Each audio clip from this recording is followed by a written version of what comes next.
Hello बच्चों, let's see this question.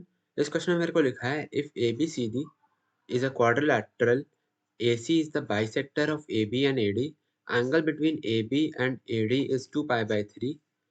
उसके बाद 15 mod A C equals to 3 mod A B equals to 5 mod A D, then the angle between B A and C D is.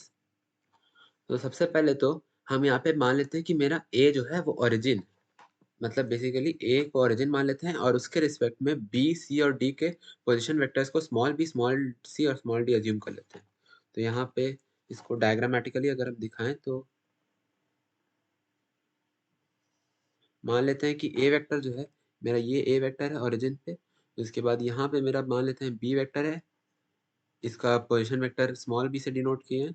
उसके बाद D vector मान लेते हैं यहाँ पे है, इसका पोजीशन वेक्टर स्मॉल डी से डिनोट कर रहे हैं। और जो सी वेक्टर है वो मेरा बी और डी के बीच बीच में से पार होना चाहिए, क्योंकि A C is the bisector, angle bisector of A B and A D.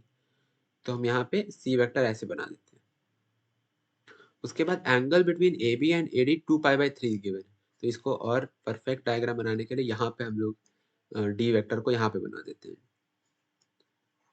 और मेरा सी वेक्टर यहाँ पे। अब क्या करते हैं हम लोग, AC का मॉड का लेंथ हम लोग अज्यूम कर लेते हैं लैम्डा। हम लोग मान लेते हैं कि mod of AC vector is equals to lambda.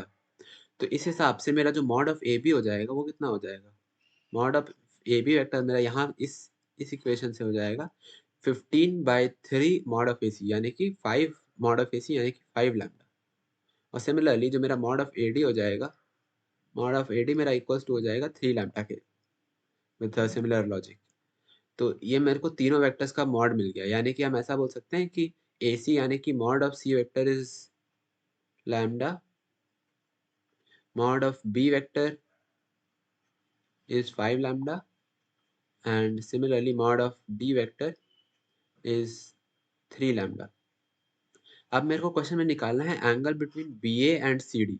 तो मान लेते हैं कि angle between BA and CD is theta degrees. तो हम cos थीटा लिख सकते हैं डॉट प्रोडक्ट के फॉर्मूला से। cos theta is equals to BA vector dot CD vector divided by mod of BA into mod of CD।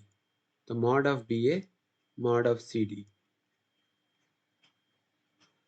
अब BA vector को हम लिख सकते हैं position vector of A minus position vector of B। तो position vector of A तो मेरा origin है, तो ये मेरा सिंपली हो जाएगा माइनस B डॉट, इसके बाद मेरा आएगा D vector minus C vector. CD को हम लिखें position vector of D minus position vector of C divided by मेरा मॉड ऑफ BA अब मेरे को निकालना है। तो मॉड ऑफ BA जो है, मॉड ऑफ BA बेसिकली मेरा कितना है, यहाँ से मॉड B ये वाला, तो यहाँ पे हम लिख सकते हैं 5 लैम्डा। और मॉड ऑफ CD, तो मॉड ऑफ CD जो मेरा हो जाएगा, मॉड ऑफ CD मेरा हो जाएगा mod of D vector minus mod of C vector.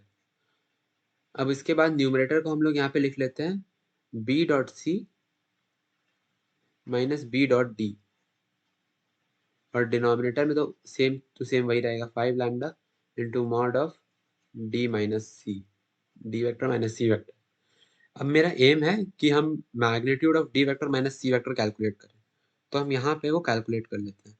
यहाँ पे magnitude of D vector minus C vector जो मेरा हो जाएगा, इसको हम लिख सकते हैं अंडर रूट ऑफ, पैरेललोग्राम वाले लॉ से, under root of mod of D square plus mod of C का स्क्वायर, मॉड ऑफ C का square minus 2C dot D। अब हम जानते हैं कि C और D, जो मेरा C वेक्टर और D वेक्टर है, दोनों के बीच में एंगल मेरा π/3 होगा, क्योंकि C जो है वो B और D का एंगल बाइसेक्टर है, और B और D के बीच में एंगल 2π/3 है, तो C और D के बीच में एंगल π/3 हो जाएगा।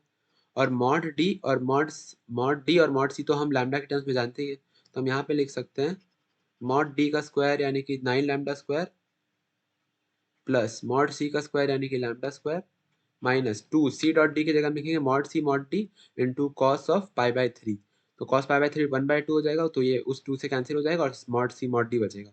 तो मॉड C है मेरा lambda into mod D 3 lambda, तो माइनस 3 लैम्डा स्क्वायर। तो ये मेरा इक्वल हो जाएगा अंडर रूट 7 लैम्डा के। मेरा ये आ गया। अब इसके बाद मेरा एम है न्यूमरेटर कैलकुलेट करना, यानी कि बी डॉट सी और बी डॉट डी कैलकुलेट करना। तो वो भी यहाँ पे हम कैलकुलेट कर सकते हैं। तो मेरा बी डॉट सी पहले देखते हैं कितना हो जाएगा।